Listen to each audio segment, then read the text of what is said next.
They say it's only a game, but sports seems to have a mood-altering effect in New Orleans. Winning can brighten the Monday morning after. Losing can make the week drag on and on. Jim Henderson looks back on some of the greatest moments in sports history as we remember 40 years.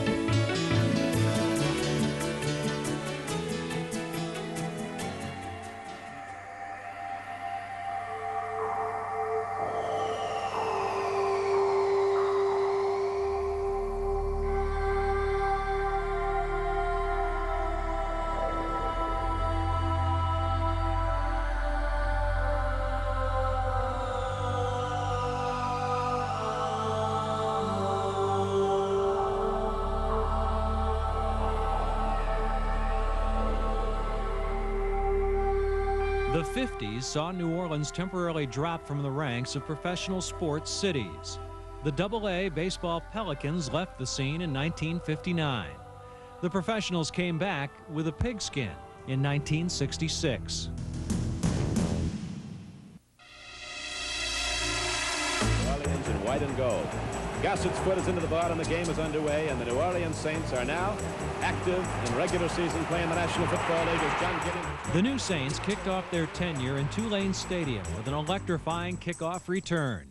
You know the rest. There were high points like Tom Dempsey's record-setting field goal in 1970. I don't believe this. It's good! I don't believe it! The field goal attempt was good from 63 yards away! And the excitement of Archie Manning scrambling for his life. But it would take 2 decades, a new owner and coach in Jim Mora, to bring Saints fans a winning season in 1987. But Mora couldn't produce a playoff win, and now Iron Mike Ditka will try to iron out the kinks. Pistol Pete!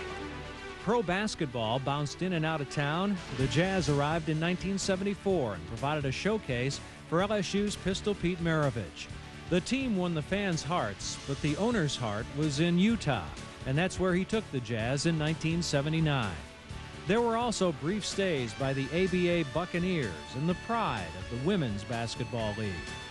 There's hope that the new arena going up next to the Dome will attract another pro roundball team to share the space with the city's new minor league hockey team, the New Orleans Brass.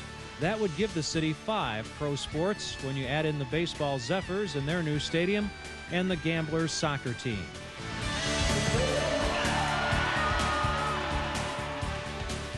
The Superdome, which opened in 1975, combined with the attractions in New Orleans to produce a magnet for Super Bowls. 8 have been played here, more than any other location. And the Sugar Bowl is in the rotation to host the college championship game. The Dome has also been a repeat site for college basketball's Final Four and seen 2 boxing legends regain their crowns. Muhammad Ali beat Leon Spinks in 1978. And Sugar Ray Leonard got his title back when Roberto Duran said no mas in 1980.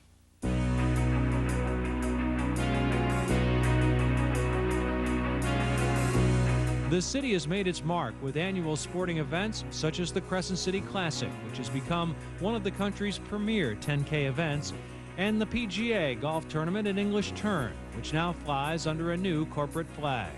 There is also a shot at an occasional prestige event like the U.S. Olympic Trials, which helped renovate Tad Gormley Stadium in 1992. The Sports Foundation is bidding for a return of the trials. The local sports scene lost a landmark on the night of December 17, 1993. The historic Fairgrounds grandstand went up in a blaze and fell to the ground. Fortunately, no humans or horses were hurt. The track reopened in 2 weeks, but the grandstand is only now just being rebuilt.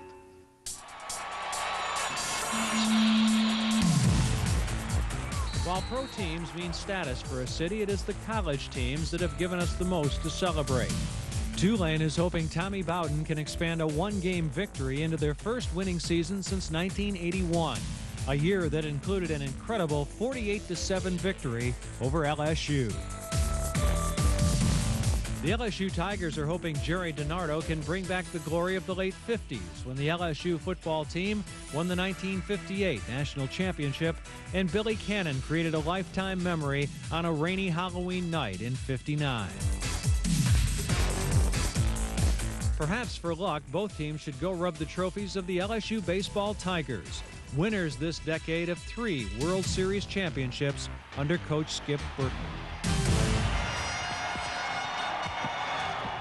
And tomorrow we'll look back at some of the more difficult times of the past 4 decades as the series continues. Well, we're supposed to be feeling some cooler air soon. Nancy's up next with the forecast. But first, Steve Young makes a decision on his status for the Saints game on Saturday. Mike Hoss will have that story in sports.